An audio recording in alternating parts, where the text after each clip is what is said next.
नमस्कार, मैं रचना शर्मा चढ़ती कला डैम टीवी देख रहे सभी दर्शकों का स्वागत करती हूं। आप देख रहे हैं हरियाणा के समाचार। समाचारों की शुरुआत से पहले एक नजर आज के मुख्य सुर्खियों पर।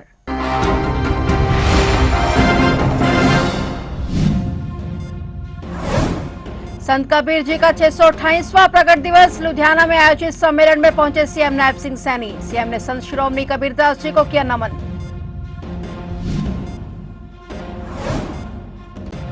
मुख्यमंत्री नायब सिंह सैनी का लुधियाना दौरा। लुधियानवियों संग सुनी मन की बात। मुख्यमंत्री ने पंजाब में बढ़ते नशे पर जताई चिंता।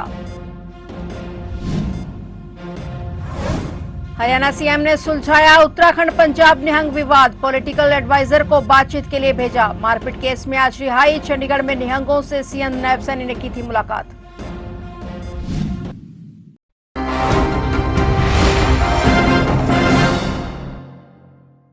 मुख्यमंत्री नायब सिंह सैनी ने संत कबीर के 628वें प्रकट दिवस पर आयोजित धानक समाज के राज्य स्तरीय सम्मेलन में बतौर मुख्य अतिथि शिरकत की। लुधियाना में आयोजित सम्मेलन में मुख्यमंत्री नायब सिंह सैनी का संबोधन हुआ। सीएम सैनी ने कहा कि संत श्रोमणी कबीरदास जी महाराज के चरणों में कोटि कोटि नमन और सबको उनके प्रकट दिवस की हार्दिक बधाई और शुभकामनाएं। सीएम ने कहा कि श्री गुरु ग्रंथ साहिब जी के पावन अंगों में भी श्री संत कबीरदास जी की वाणी को समान आदर और सम्मान दिया गया और संत कबीर जी ने जिस सामाजिक समानता की बात अपनी वाणी में की है, बाबा साहेब ने उसे भारत के पवित्र संविधान में पिरोकर हमें कानूनी अधिकार के रूप में सौंपा है। बाबा साहेब ने समाज को आगे बढ़ने के लिए जो सूत्र दिया था, शिक्षित बनो और संगठित रहो और संघर्ष करो, हमने इसी विचार को आगे बढ़ाते हुए प्रधानमंत्री नरेंद्र मोदी के सबका साथ सबका विकास सबका विश्वास और सबका प्रयास के सिद्धांत पर सरकार चलाई। इस दौरान सीएम नायब सिंह सैनी ने अपनी सरकार द्वारा किए गए विकास कार्यों की उपलब्धियां गिनाई। वहीं मुख्यमंत्री ने आह्वान किया कि आइए हम सब संत कबीर जी के दिखाए समरसता के मार्ग पर चलने और बाबा साहेब डॉक्टर भीमराव अंबेडकर के शिक्षा और संगठन के सिद्धांतों को आत्मसात करने का प्रयास करें। उन्होंने संतां ने साथियों 600-650 वर्ष पहले समाज नूं एक दिशा देण दा काम कीता है और साडे लिए बड़ी फकर दी गल है। ये फकर दी गल है कि जिस महान संत ने समाज नूं एक दिशा देण दा काम कीता, साथियों असी मिल करके अज ओदे प्रकाश पर्व नूं मनाउण दा असी काम कर रहे हैं। उन्हां दी वाणी नूं साथियों घर घर पहुंचाउण दा असी काम कर रहे हैं। साथियों मेरे लिए बड़े खुशी दी गल है, जदों चोणां चल रही सी हरियाणा दे विच समाज दे लोकी मेरे पास इकट्ठे होकर के आए और वो कहने लगे कि सरकारी नौकरी दे विच साडे समाज दी अनदेखी हो रही है। साथियों हमने एक कानून बना करके विधान सभा दे विच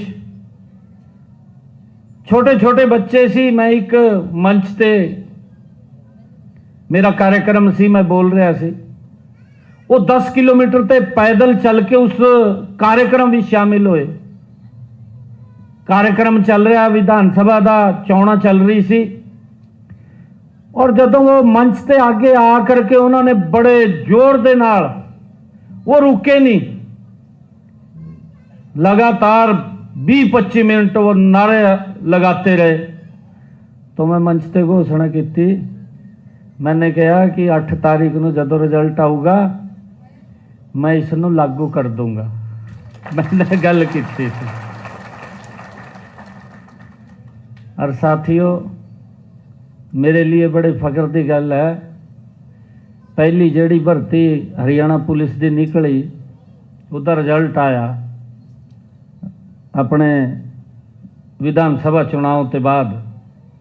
जदों उसका रिजल्ट आया 604 बच्चे उस भर्ती दे विच, 6000 की भर्ती सी, 6000 की भर्ती दे विच 604 बच्चे आपके समाज के लगे हैं। साथियों ये उसका बड़ा लाभ है। मुख्यमंत्री नायब सिंह सैनी ने लुधियाना के माल रोड स्थित सतलुज क्लब में शहरवासियों और पार्टी कार्यकर्ताओं के साथ आज प्रधानमंत्री नरेंद्र मोदी का मासिक रेडियो कार्यक्रम मन की बात सुना। इस अवसर पर मुख्यमंत्री सैनी ने कार्यक्रम की सराहना करते हुए कहा कि प्रधानमंत्री मन की बात के जरिए देश के उन गुमनाम नायकों और प्रेरक व्यक्तियों को सामने लाते हैं जो समाज में बड़ा बदलाव ला रहे हैं। और देश को नई ऊर्जा देते हैं। लुधियाना दौरे के दौरान सीएम नायब सैनी ने पंजाब में बढ़ते नशे पर भी गंभीर चिंता व्यक्त की। यह कार्यक्रम प्रधानमंत्री नरेंद्र मोदी के साथ सीधा जुड़ाव स्थापित करने और सामाजिक कल्याण के संदेश को जन जन तक पहुंचाने के लिए आयोजित किया गया था। हरियाणा के मुख्यमंत्री नायब सिंह सैनी ने जनता के बीच प्रधानमंत्री नरेंद्र मोदी के मन की बात कार्यक्रम को सुना और संदेश दिया। सीएम सैनी ने कहा कि प्रधानमंत्री के विचार हम सभी को राष्ट्रीय हित को सर्वोपरि रखते हुए सेवा, समर्पण और जन कल्याण के भाव से कार्य करने की प्रेरणा देते हैं। आइए विकसित भारत के संकल्प को साकार करने में अपनी सक्रिय भागीदारी निभाते हुए देश की प्रगति और समृद्धि में योगदान दें। पंजाब के निहंगों और उत्तराखंड प्रशासन के बीच चल रहा विवाद आखिरकार खत्म हो गया है। हरियाणा के मुख्यमंत्री नायब सिंह सैनी की पहल से गतिरोध समाप्त हुआ है। निहंगों के एक प्रतिनिधिमंडल ने मुख्यमंत्री नायब सिंह सैनी से मुलाकात कर मामले में हस्तक्षेप की मांग की थी और इसके बाद सीएम नायब सैनी ने अपने पॉलिटिकल एडवाइजर तरुण भंडारी को उत्तराखंड सरकार से बातचीत की जिम्मेदारी सौंपी। शनिवार को तरुण भंडारी खुद उत्तराखंड पहुंचे और अधिकारियों से बातचीत की। इसके बाद मारपीट के मामले में गिरफ्तार 4 निहंगों को जमानत मिल गई। विवाद 16 जून को कर्णप्रयाग में शुरू हुआ था।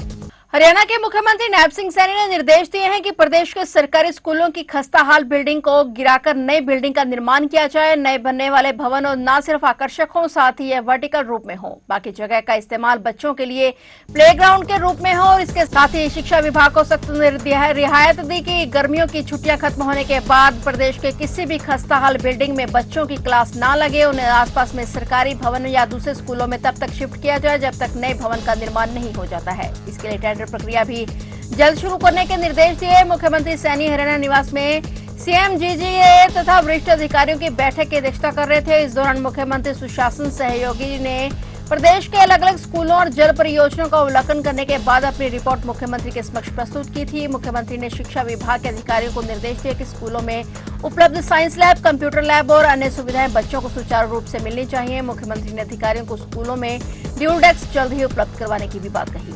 अंबाला छावनी में वर्षों से प्रतीक्षित डोमेस्टिक एयरपोर्ट अब उद्घाटन के बेहद करीब पहुंच चुका है। हरियाणा के ऊर्जा, परिवहन और श्रम मंत्री अनिल विज ने विश्वास जताया है कि एयरपोर्ट का शुभारंभ शीघ्र होगा और उनका दावा है कि यह भारत का पहला ऐसा डोमेस्टिक एयरपोर्ट होगा जहां अत्याधुनिक तकनीक के माध्यम से जीरो विजिबिलिटी में भी विमान सुरक्षित रूप से उड़ान भर सकेंगे और उतर सकेंगे। अंबाला छावनी एयरफोर्स स्टेशन के निकट विकसित इस एयरपोर्ट के लिए रक्षा मंत्रालय से लगभग 20 एकड़ भूमि 133 करोड़ रुपए में प्राप्त की गई है, जबकि लगभग 18 करोड़ रुपए की लागत से आधुनिक टर्मिनल, यात्री सुविधाएं और आवश्यक उपकरण स्थापित किए गए हैं। एयरपोर्ट अथॉरिटी ऑफ इंडिया द्वारा अधिकांश तकनीकी कार्य पूरे किए जा चुके हैं और अब अंतिम तैयारियां चल रही हैं। हाल ही में अनिल विज ने एयरपोर्ट का विस्तृत निरीक्षण किया और पीडब्ल्यूडी और एयरपोर्ट अथॉरिटी ऑफ इंडिया के अधिकारियों के साथ समीक्षा बैठक की। अधिकारियों ने बताया कि निर्माण कार्य लगभग पूर्ण हो चुका है। मंत्री विज ने यात्रियों की सुविधाओं जैसे बैठने की व्यवस्था, खान-पान, वाहन पार्किंग, बैग स्कैनर और सुरक्षा उपकरण, आवागमन और अन्य व्यवस्थाओं का जायजा लिया। मंत्री अनिल विज का कहना है कि अंबाला एयरपोर्ट का लाभ केवल हरियाणा तक सीमित नहीं रहेगा। जीटी रोड पर स्थित होने के कारण चंडीगढ़, पंजाब, हिमाचल प्रदेश, उत्तराखंड तथा पश्चिमी उत्तर प्रदेश के लाखों लोगों को भी इसका सीधा फायदा मिलेगा। हरियाणा के बहुचर्चित 657 करोड़ रुपए के बैंक फ्रॉड मामले में जांच जैसे जैसे आगे बढ़ रही है, वैसे वैसे प्रशासनिक गलियारों में बेचैनी भी बढ़ती जा रही है। 2 आईएएस और एक आईएफएस अधिकारी को गिरफ्तारी के बाद अब कई अन्य वरिष्ठ अधिकारियों पर जांच की आंच पहुंच चुकी है। सरकारी धन के निजी बैंकों में निवेश, खातों के संचालन और कथित वित्तीय अनियमितताओं की पड़ताल के बीच ये मामला अब केवल बैंकिंग प्रक्रिया तक सीमित नहीं रह गया है, बल्कि उनके कई अन्य पहलुओं की भी गहन जांच जारी है। सूत्रों के मुताबिक यदि जांच के दौरान बैंक रिकॉर्ड, दस्तावेजों और वित्तीय लेन देन में नए तथ्य सामने आते हैं जो जांच का दायरा बढ़ाकर संबंधित अधिकारियों की व्यक्तिगत संपत्तियों, निवेश, बैंक खातों और अन्य वित्तीय स्रोतों तक भी बढ़ सकती है। सीबीआई अब तक वर्ष 2000 बैच के आईएएस अधिकारी पंकज अग्रवाल, वर्ष 2012 बैच के आईएएस अधिकारी राम कुमार सिंह और आईएफएस अधिकारी नवनीत श्रीवास्तव को गिरफ्तार कर चुकी है। तीनों फिलहाल न्यायिक हिरासत में है। इनके अलावा 6 अन्य की भूमिका की भी जांच जारी है। ऐसे में आने वाले दिनों में जांच एजेंसी की अगली कार्रवाई पर सभी की निगाहें टिकी हुई हैं।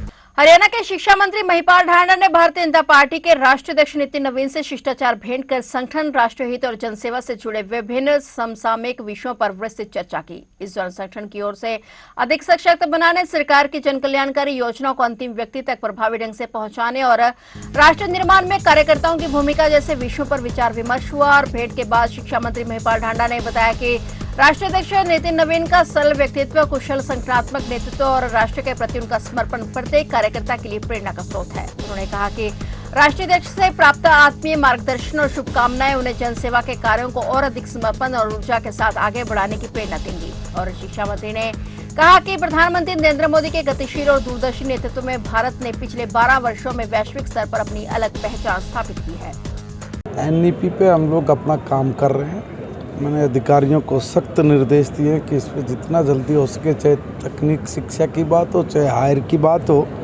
चाहे एलिमेंट्री की बात हो, हर में आमूलचूल परिवर्तन जहाँ भी करने की आवश्यकता वहाँ पे करिए, बताइए। कहीं कोई कठिनाई है उसको दूर करेंगे। उसके लिए भी हमने साफ तौर पर निर्देश दे दिए। अभी 2 दिन हुए हैं बने, धीरे धीरे करके कुछ चीज़ें जैसे जैसे जरूरत पड़ेगी वैसे स्टेप उठाएंगे और आगे बढ़ेंगे। रोहतक जिले के खरावड़ मंदिर के पास मन्नत हवेली के नजदीक स्थित 2 दुकानों में अचानक आग लगने से लाखों रुपए का नुकसान हो गया। आग की चपेट में एक गिफ्ट शॉप और एक आइसक्रीम पार्लर आ गए, जिससे दोनों दुकानों का अधिकांश सामान जलकर राख हो गया। घटना के बाद आसपास के क्षेत्र में अफरा तफरी मच गई और लोगों ने तुरंत दमकल विभाग को सूचना दी। सूचना मिलते ही दमकल विभाग की कई गाड़ियां मौके पर पहुंची और कड़ी मुशक्कत के बाद आग पर समय रहते काबू पा लिया गया। बताया जा रहा है कि यदि आग पर जल्द नियंत्रण नहीं पाया जाता तो आसपास के अन्य दुकानों तक भी ये लपटें फैल सकती थी। दमकल कर्मियों की तत्परता से बड़ा हादसा टल गया। घटना की सूचना मिलने पर पुलिस भी मौके पर पहुंची और घटनास्थल का निरीक्षण कर जांच शुरू की गई। प्रारंभिक जांच में आग लगने का कारण शॉर्ट सर्किट माना जा रहा है। हालांकि पुलिस और संबंधित विभाग सभी पहलुओं की जांच कर रहे हैं।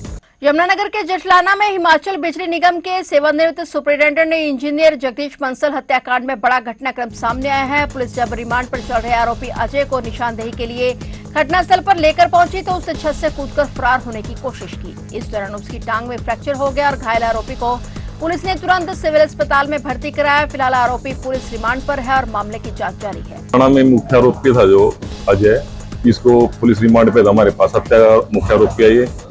इसको निशानदेही के लिए ले गए थे, तो जब इसको निशानदेही उसी घर में गए और वहां से छत पे कूदने से इसने प्रयास किया है, जिसकी वजह से इसके पैर में फ्रैक्चर आया। इसकी हत्या की थी? इसने सिर्फ जगदीश चंद जी की हत्या की थी 19 तारीख की रात्रि को। लूट के इरादे से घर में घुसे थे। दो एक्यूट हैं। दूसरे एक्यूट की पहली निशानदेही कराई थी। बारी बारी से जब इनको ले जाया गया तो इसने भागने का प्रयास किया, जिससे इंजर्ड हो गया, यहाँ एडमिट करा दिया। तो आप देख रहे थे हरियाणा के समाचार और नए समाचारों के साथ फिर से हाजिर होंगे। तब तक के लिए देखते रहिए चढ़ती कला टाइम टीवी और अब मुझे दीजिए इजाजत। धन्यवाद।